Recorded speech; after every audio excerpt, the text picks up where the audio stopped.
20 साल से PC gaming का एक सिंपल रूल था, नेटिव रेंडरिंग इज किंग।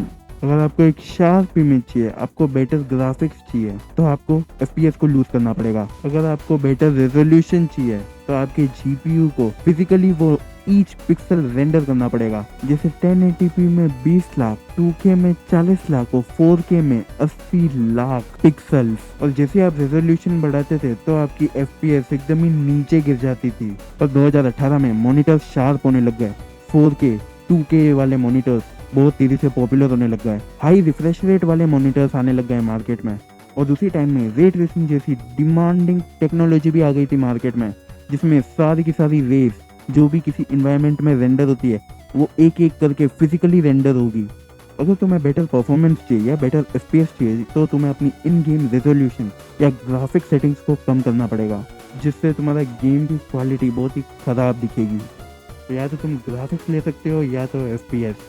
तभी एनवीडिया ने रियलाइज किया कि वो सालों से AI super computer, AI data centres बना रहे हैं। वो एआई कोर्स, जिन्हें टेंसर कोर्स भी कहा जाता है, वो कोर्स वो अपने जीपीयू में डाल दें और एक एआई मॉडल को ऐसे ट्रेन करें कि हर पिक्सल अलग अलग रेंडर होने की जगह एआई तुक्का मार ले कि वो पिक्सल्स कैसे दिखेंगे। DLSS 1, जब DLSS 1 RTX 20 कार्ड्स में लॉन्च हुआ था, तब ये बहुत ही ज़्यादा एक्सपेरिमेंटल फ्रेमवर्क था, जिसमें एक गेम को लोअर रेजोल्यूशन में फिजिकली रेंडर किया जाता है और फिर उसे अपस्केल करके दिखाया जाता है। लेकिन इसमें दो सबसे बड़ी प्रॉब्लम थी। नंबर 1, DLSS कोई प्लग एंड प्ले सोल्यूशन था ही नहीं। हर एक अलग अलग गेम के लिए डेवलपर को अपना गेम एनवीडिया को भेजना पड़ता था। फिर एनवीडिया अपने मॉडल को सुपर कंप्यूटर में ट्रेन करता था। मॉडल एक स्पेसिफिक गेम में ही काम आता था, जिससे इसका एडॉप्शन सिर्फ कुछ गेम में ही हो पाया। और तो और एकदम ही स्लो एडॉप्शन था इसका। और दूसरी, उसको सिर्फ एक टाइप का ही डेटा मिलता था, वो करंट फुटेज जो कि लोअर क्वालिटी में रेंडर हुई है, सिर्फ ये ही डेटा मिलता था उसको। क्योंकि भाई एक सिंपल सी बात है, एक 1080p की फ्रेम में 4K का डेटा नहीं होगा। 4K में जितने पिक्सल होते हैं उनका डेटा तो नहीं होगा। तो एआई को वो बहुत सारा डेटा बिना किसी कॉन्टेक्स्ट के, और जब एकदम स्टेशनरी इमेज हो तब तो एकदम बढ़िया दिखता था, एकदम स्मूथ बढ़िया हाई रेजोल्यूशन में। लेकिन जैसे ही आप मूव करने लगते थे, एकदम ही गोस्टिंग स्मीयरिंग टाइप दिखने लगता था। ऐसा लगता था कि मतलब कोई ऑयल पेंटिंग हो, एकदम मूव करने वाली ऑयल पेंटिंग, बहुत ही गंदा दिखता था। लेकिन 2020 में जब एनवीडिया ने DLSS 2.0 निकाला, तो पूरा गेम ही चेंज हो गया। DLSS 2 के मॉडल को बनाने के लिए एनवीडिया ने अपने सुपर कंप्यूटर में करोड़ों 3D शेप्स, करोड़ों के टेक्सचर्स, करोड़ों लाइटिंग सिनेरियोज को ट्रेन करने के लिए डाल दिया, जिससे एक ऐसा यूनिवर्सल एआई मॉडल आया जो सारे ही गेम में अपस्केलिंग का काम कर सकता था। मतलब ये हर गेम में एप्लीकेबल था। और जैसे DLSS 1 में कैसे मॉडल को इनपुट में सिर्फ वो लो रेजोल्यूशन की रेंडर्ड फ्रेम मिलती थी, इस वाले मॉडल में 3 टाइप के डेटा हर एक फ्रेम में इंसर्ट किए जाते हैं, ताकि वो एआई अच्छे से गेस कर पाए। और ये 3 चीज़ें कौन कौन सी थी? पहली तो थी वो नॉर्मल लोअर रेजोल्यूशन की रेंडर्ड इमेज। दूसरी थी कि हर पिक्सल किस डायरेक्शन में, किस स्पीड में मूव कर रहा है, उसका डेटा, जिसे कहते हैं पिक्सल वेक्टर डेटा, ठीक है। और तीसरा था जो उससे पिछली फ्रेम जो एआई ने रेंडर करी थी, तीनों डेटा को उस मॉडल में डाला जाएगा और फिर वो मॉडल जो बीच बीच में पिक्सल होंगे छूटा हुआ, उनको गेस करेगा। और इसको फैंसी वर्ड्स में कहते हैं टेम्पोरल फीडबैक। और इन सब की वजह से DLSS 1 से 2 टाइम्स फास्ट था। और तो और एनवीडिया ने इसको 3 कैटेगरी में डिवाइड भी कर लिया था, जैसे क्वालिटी, बैलेंस्ड और परफॉर्मेंस। ये तुम्हें पता है, क्वालिटी में आपकी क्वालिटी हाई रहेगी और परफॉर्मेंस कम रहेगी। परफॉर्मेंस में आपकी क्वालिटी कम रहेगी और परफॉर्मेंस ज़्यादा रहेगी। बेसिकली रेजोल्यूशन की क्वांटिटी को डिफाइन करता है। क्वालिटी रहेगी 66% ऑफ ओरिजिनल रेजोल्यूशन, बैलेंस जो रहेगी अराउंड 50 और परफॉर्मेंस रहेगी 35 के आसपास। और RTX 40 सीरीज, जिनका आर्किटेक्चर था एडा loveless, very nice name by the way. और DLSS 3 में इन्होंने वापस से गेम पलट दिया। इस बार ये लाए ऑप्टिकल फ्लो एक्सीलरेटर। एक फैंसी सा नाम है, सीधी बात मैं बताता हूँ। ये बेसिकली वेक्टर डेटा लेता है हर एक सिंगल पिक्सल का। मतलब आपके पूरे मॉनिटर में हर एक पिक्सल का डेटा लेगा, वेक्टर डेटा, कि कौन सी डायरेक्शन में जा रहा है, कितनी स्पीड में जा रहा है। और उस डेटा को यूज़ करके वो एक फ्यूचर फ्रेम प्रेडिक्ट करेगा।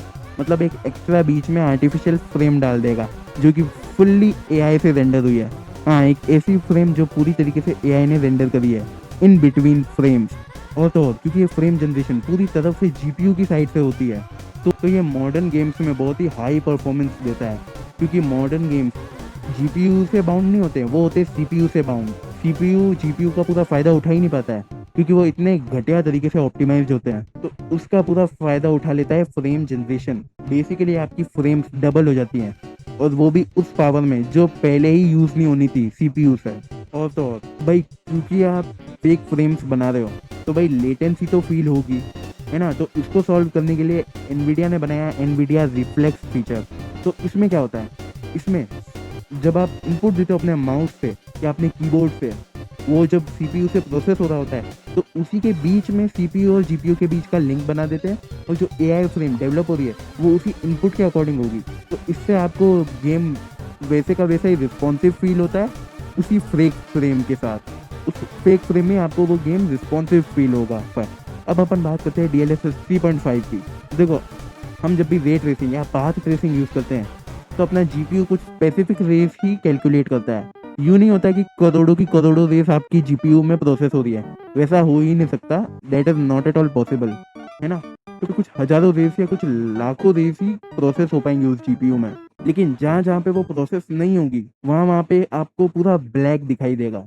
तो इस चीज़ को सॉल्व करने के लिए ह्यूमन मेड डिनोइजर्स बने होते हैं, जो कि वो पूरी लाइटिंग को उस स्पेसिफिक जगह पे, इस बार के लिए मान लेते हैं उस दीवार पे, पूरा का पूरा फैला देते हैं, और आपको वो रेस अलग अलग से नहीं दिखती है, आपको वो पूरी चीज फ्लैट आउट लाइटिंग दिखती है। ये बेसिकली एक टाइप का इल्यूजन है। पर DLSS 3.5 में एआई एक अपना खुद का डिनोइजर बन जाता है। एआई ही एक टाइप का डिनोइजर बन जाता है, जो कि वो नॉइजिंग को आने ही नहीं देता, एकदम परफेक्ट तरीके से फिर रेस फील होती है। या बेसिकली इतना क्रेजी टेक है DLSS 4। तो DLSS 4 में उनका जो मॉडल है, उनके जो मॉडल जिस स्पेसिफिक तरीके से काम करता है, उसको भी पूरी तरीके से चेंज कर दिया। जैसे नॉर्मल DLSS मॉडल अब तक काम करता था CNN, मतलब न्यूरल नेटवर्क्स में काम करता था वो, है ना। इसके बाद से इस मॉडल में DLSS 4 में ये ट्रांसफॉर्मर टेक्नोलॉजी यूज करने लग गए। इससे पहले हम DLSS 4 को डिस्कस करें, मैं आपको समझाना चाहता हूँ कि ट्रांसफॉर्मर क्या होता है। ट्रांसफॉर्मर एक ऐसी टेक्नोलॉजी है जो गूगल ने डेवलप करी थी 2016 में, और ये मेजोरिटी LLMs में यूज होती है। तो वो LLMs क्या करते हैं, जैसे कोई सेंटेंस है, the cat crossed the road, ये सेंटेंस है। ट्रांसफॉर्मर से पहले एआई सबसे पहले द, फिर कैट, फिर क्रॉस्ड, फिर द, फिर रोड, ये एक एक करके रेंडर करता था। लेकिन ट्रांसफॉर्मर में इन सब शब्दों को एक वेक्टर दे दिया जाता है। बहुत ही कॉम्प्लेक्स भाषा है, एकदम ही दिमाग फोड़। लेकिन मैं सीधे शब्द में बताता हूँ, होता ये है कि कैट क्रॉस द रोड की जगह सब एक साथ रेंडर हो जाएगा, सब एक ही साथ में, कैट क्रॉस द रोड सब एक साथ ही जनरेट हो रहा है। तो इससे उसकी स्पीड, इससे उसकी एफिशिएंसी बहुत बढ़ जाती है। और यही मेन रीजन है, ट्रांसफॉर्मर टेक्नोलॉजी ही मेन रीजन है कि आज के टाइम में लोग जीपीयू यूज करते हैं एआई मॉडल्स के लिए, क्योंकि जीपीयू ही पैरेलल प्रोसेसिंग कर पाते हैं। बहुत ही भारी मामला है, इसको मैं साइड ही रखता हूँ। ठीक है, मैंने बेसिक चीज समझा दी है। तो एनवीडिया ने DLSS 4 में यही टेक्नोलॉजी को इम्प्लीमेंट कर दिया था, जिससे उन DLSS मॉडल्स की इमेज जनरेशन कैपेसिटी 4 गुना बढ़ गई थी। और तो और ये मिड जनरेशन अपडेट लाए, जिसमें ट्रांसफॉर्मर का मॉडल इन्होंने अपडेट करवा दिया, उससे ये 5 गुना फ्रेम्स बना सकता था। एआई फेक फ्रेम्स हर एक फ्रेम के बीच में, बहुत ही एफिशिएंट चीज हो गई थी। इसी वजह से एआई बूम आया है।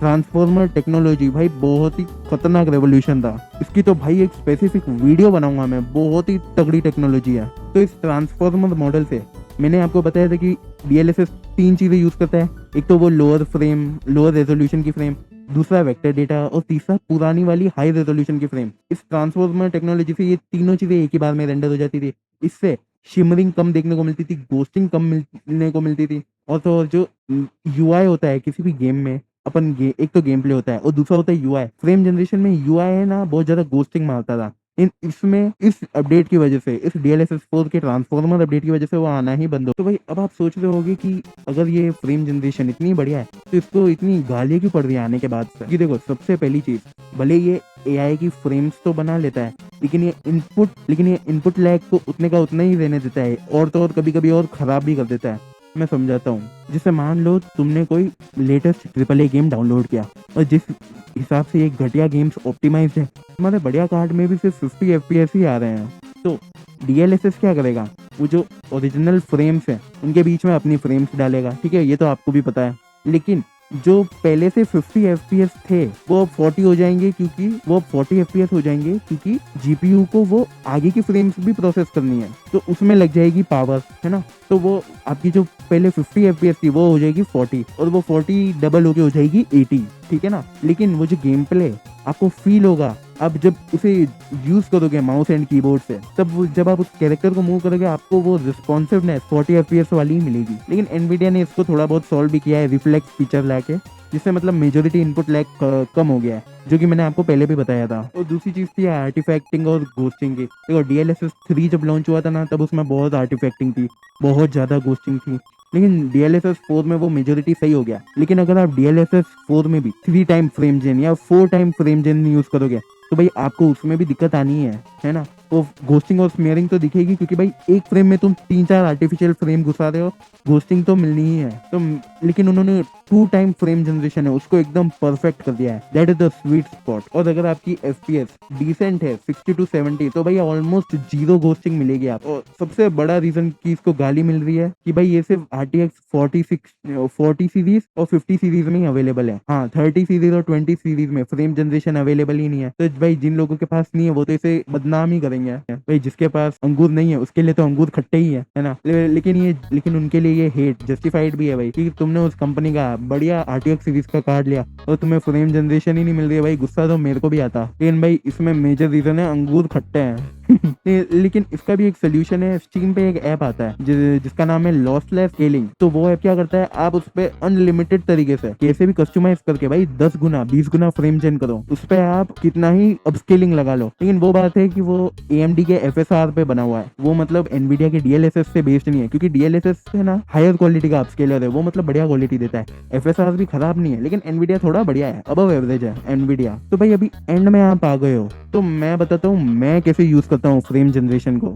तो भाई ये है मेरा ग्राफिक्स कार्ड RTX 5060 Ti, ठीक है ना। इसमें आपको मल्टी फ्रेम जेन भी मिलता है, लेकिन भाई मैं उसे यूज ही नहीं करता हूँ, है ना। मैं मल्टी फ्रेम जेन यूज ही नहीं करता हूँ। मेरे पास तो पर्सनली 1080p का मॉनिटर है, लेकिन उसकी रिफ्रेश रेट बहुत हाई है। तो मैं क्या करता हूँ कि मेरे मतलब जो भी गेम्स होते हैं मैं उनको 1080p में पूरी सेटिंग्स मैक्स आउट कर लेता हूँ। और मेरा मतलब ये रहता है सारी सेटिंग मैक्स आउट कर लो, 70-80 FPS अगर मेरे पास आ रहे हैं नेटिव में तो मैं फ्रेम जेन लगाता हूँ और मस्त 144 FPS मतलब 120 FPS का गेम प्ले का स्वाद उठाता हूँ, ठीक है ना। क्योंकि भाई अगर कम बेस FPS होंगी तो फिर भाई फ्रेम जनरेशन गंदी भी दिखेगी और लैगी भी फील होगा, तो मैं वो करता ही नहीं हूँ। कुछ लाइक फील ही नहीं होता है 60 FPS के बाद। तो भाई मैं तो सारी सेटिंग मैक्स आउट कर लेता हूँ। बस तुम मेरे अकॉर्डिंग भाई तुम सारी सेटिंग मैक्स आउट कर लो जब तक तुम्हारे पास 70 to 80 FPS आ रहे हैं, और जैसे ही तुम्हारे पास 70 to 80 नेटिव FPS आने लग जाए फिर तुम भाई फ्रेम जेन यूज करो, पूरे 144 FPS यूज करो, 144 120 FPS का high refresh rate game play view में, मतलब कम से कम सेटिंग में भी 40 to 50 FPS आ रहे तो भी तुम 2 टाइम फ्रेम जनरेशन तो यूज करो भाई, इतना भी खराब नहीं है। 40 to 50 FPS तुम्हारे पास मिनिमम पे आ रहे हैं, थोड़ी सी मीडियम कर लो सेटिंग और उस पे तुम डबल फ्रेम जेन लगवा लो, तो भाई थोड़ा सा इनपुट डिले मिलेगा लेकिन भाई बढ़िया गेम प्ले फील होगा, पूरा 60 to 80 FPS का। अगर तुम्हें एक थोड़ा सा लो एंड है, मेरा तो मिड एंड बजट है इसलिए मैं अच्छे से कर दो। हाई रिफ्रेश रेट चाहिए तो मेरा तरीका यूज कर लो, और अगर तुम्हारे पास लो सेटअप है, लो एंड सेटअप है ना, तो तुम मिनिमम 40 to 50 FPS मतलब 30 to 40 FPS का टारगेट करो और उस पर तुम 2 टाइम फ्रेम जेन लगा लो, तो वो भी एकदम मस्त चलेगा। में थोड़ी दिक्कत आएगी, थोड़ी सी आर्टिफैक्टिंग घोस्टिंग तो नॉर्मल है, थोड़ा सा इनपुट लैग फील होगा, लेकिन भाई गेम प्ले एकदम स्मूथ हो जाएगा, एकदम झक्कास। This was the evolution of DLSS technology. तो तुम बताओ कमेंट्स में तुम्हें आगे किस चीज पे वीडियो चाहिए, तो भाई मैं तो बना दूंगा। मैं सोच रहा हूँ वैसे मैंने ट्रांसफॉर्मर का यूज किया है तो मैं एक AI की पूरी सीरीज लाऊं कि AI में कौन कौन से टेक्नोलॉजी यूज होती है, AI काम कैसे करता है। क्योंकि भाई इस टाइप का क्वालिटी कंटेंट इंडिया में कोई नहीं ला रहा है AI को सिखाने वाला। मैं सोच रहा हूँ मैं ले आता हूँ, तो भाई तुम सबको जानकारी हो जाएगी ना। You can let your opinions flow in the comments. भाई बहने दो अपने ओपिनियंस को, डालो कमेंट्स में, पूरी बाहर ले आओ। मैं चलता हूँ भाई, बाय।